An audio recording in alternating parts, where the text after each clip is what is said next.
వీటిలో breaking news చూస్తున్నాం. కేంద్ర ఎలక్షన్ కమిటీ గత నెల 9న విడుదల చేసిన షెడ్యూల్కు అనుగుణంగా ఎన్నికల నోటిఫికేషన్ వేళ విడుదల కానుంది.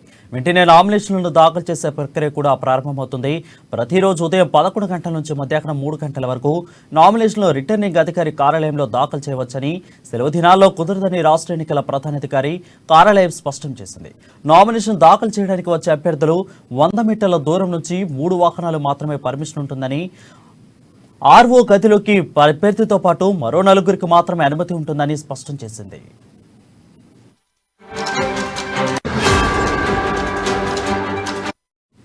ఇక ఆన్లైన్ విధానం ద్వారా కూడా నామినేషన్లు దాఖలు చేసే అవకాశం ఉన్నప్పటికీ ఫిజికల్ కాపీని కూడా రిటర్నింగ్ అధికారికి సమర్పించి ఉంటుందని సిఈసి ఆఫీస్ పేర్కొన్నది. అయితే నామినేషన్తో పాటు ఆస్తులు, ఆదాయ వివరాలు తెలిపే అఫిడవిట్, ఇప్పటివరకు అభ్యర్థులపై ఉన్న క్రిమినల్ కేసుల వివరాలను కూడా సమర్పించాల్సి ఉంటుంది.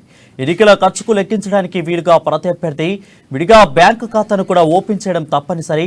అఫిడవిట్ను అప్పటికప్పుడే ఆర్ఓ ఆఫీసులోని డిస్ప్లే బోర్డులో ప్రదర్శించిన పాటు 24 గంటల వ్యవధిలో సిఈఓ వెబ్సైట్ పోర్టల్లో కూడా అప్లోడ్ చేయాలని ఈసీ నిబంధనలు విధించింది.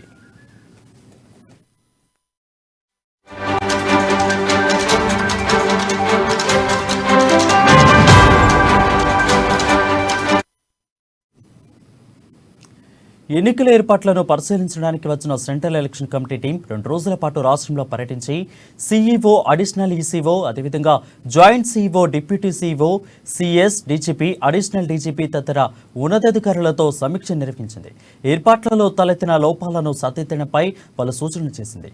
ఎన్నికల నిర్వహణలో కీలక భూమిక పోషించే ఎలక్షన్ అభ్యర్థిత్వ నియామక ప్రక్రియను సైతం ఈసీ చేపట్టింది. ఇప్పటికే పలువురు ఐఏఎస్ అధికారులలో ఎన్నికల విభాగంలో నిమగ్నం కాగా ఇతర రాష్ట్రాల నుంచి 67 మందిని అబ్జర్వర్లుగా నియమిస్తున్నది.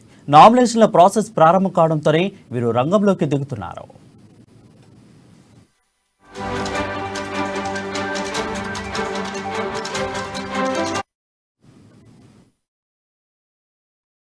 మరోవైపు అభ్యర్థుల ఎన్నిక ఖర్చులు పరిశీలించడానికి, విశ్లేషించడానికి ఐఆర్ఎస్ఎస్ అదేవిధంగా ఐఏఎస్ఎస్ అధికారులను కూడా 60 మందిని ఈసీ రంగంలోకి దించుతున్నది.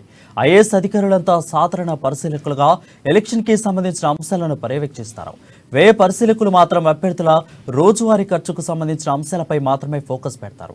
నామినేషన్ల ప్రక్రియ ప్రారంభం కావడంతోనే డ్యూటీని మొదలు పెట్టనున్నారు. వీరికి తోడు శాంతి భద్రతల విషయంలో పర్యవేక్షణ కోసం ఇతర రాష్ట్రాలకు చెందిన 39 మంది ఐపీఎస్లను అధికారులను కూడా వస్తున్నారు. అయితే నామినేషన్లను పూర్తి కాకనే ఈ నెల 10 నుంచి వీరు రంగంలోకి దిగనున్నారు. రాష్ట్ర, కేంద్ర పోలీసు బలగాల మధ్య సమన్వయంతో పాటు శాంతి భద్రతలకు విఘాతం కాకుండా వీరు కీలక భూమిక పోషించనున్నారు.